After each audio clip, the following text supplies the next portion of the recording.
Okay, we are starting with polynomial. ठीक है, polynomial. Poly मतलब क्या होता है? मैनी. नोमियल मतलब टर्म्स, मैनी टर्म्स. ठीक है. अच्छा, अब एक टर्म क्या होता है? 3x. This is one term.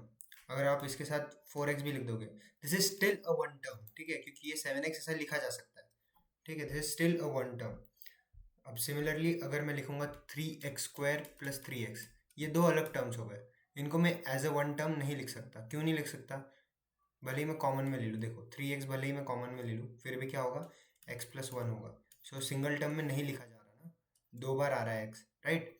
So this is binomial. ठीक है.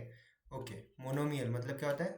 मोनोमियल मतलब वन टर्म, जैसे 3x. फिर होता है बाइनोमियल. बाइनोमियल मतलब क्या होता है? जैसे दो टर्म हो गए, 3x² प्लस 3x, ये दो टर्म. वैसे ही सिमिलरली क्या होता है? ट्राइनोमियल. ट्राइनोमियल क्या होता है? ट्राइनोमियल मतलब 3x³ प्लस 2x प्लस 1, कुछ भी, तो तीन टर्म्स आ गए, right? This is trinomial. Okay, और देखते हैं. अब देखो, जैसे मान लो ये पॉलिनोमियल है. ठीक है, 3x² प्लस 2x प्लस 1. सो ये एक पॉलिनोमियल है. इसमें क्या होगा? 3, 2 और 1, ये क्या है? कोइफिशिएंट्स है. These are called coefficients. ठीक है. एक्स को क्या बोलेंगे? वेरिएबल. वेरिएबल. और 2 क्या होगा? 2 को बोलेंगे पावर या फिर डिग्री. ठीक है. अब देखो, डिग्री ऑफ अ टर्म और डिग्री ऑफ पॉलिनोमियल देखते हैं. ठीक है, जैसे मान लो ये एक टर्म है 3x². इसका कोइफिशिएंट क्या हो गया? 3. इसका वेरिएबल क्या हो गया? x. इसका डिग्री क्या हो गया? 2. ठीक है. लेकिन अब एक पॉलिनोमियल है, जैसे 3x³ plus 2x² plus 2x plus 1. ठीक है. तो अब इस पॉलिनोमियल का डिग्री क्या होगा? इस पॉलिनोमियल का डिग्री होगा हाईएस्ट पावर जो उसके वेरिएबल का आ रहा होगा. Highest power. ठीक है. ऐसे बोल लो कि हाईएस्ट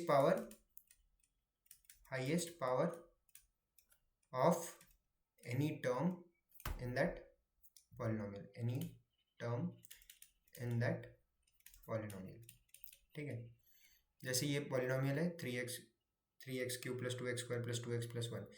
इसके हर एक टर्म का पावर ले लो. जैसे इसका 3 है, इसका 2 है, इसका 1 है, इसका 0 है.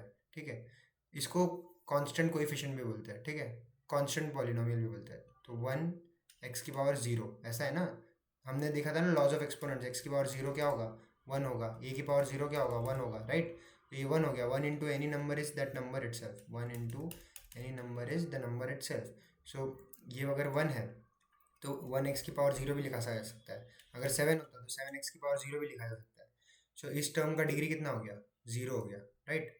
Degree is the power of variable in that term, या फिर sum of power of variables in that term. जैसे अगर मान लो 7xy है, तो sum of powers of variables in that term, ये उस टर्म का डिग्री है. तो इस टर्म का डिग्री कितना हो जाएगा? 2 हो जाएगा.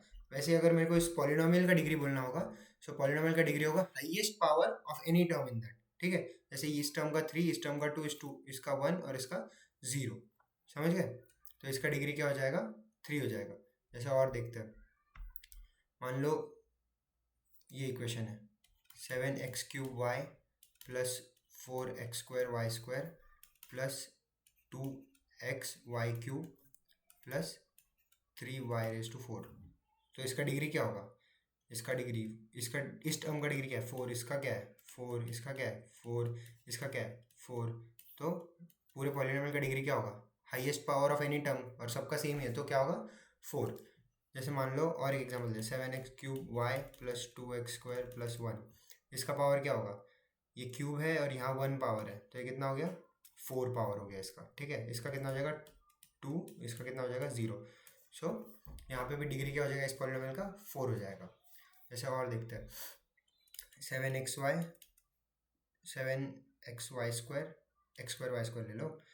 8y³ plus 2. इसका क्या होगा? इस टर्म का डिग्री क्या है? 4. इसका क्या है? 3. इसका क्या है? 0. Highest degree of this polynomial is 4.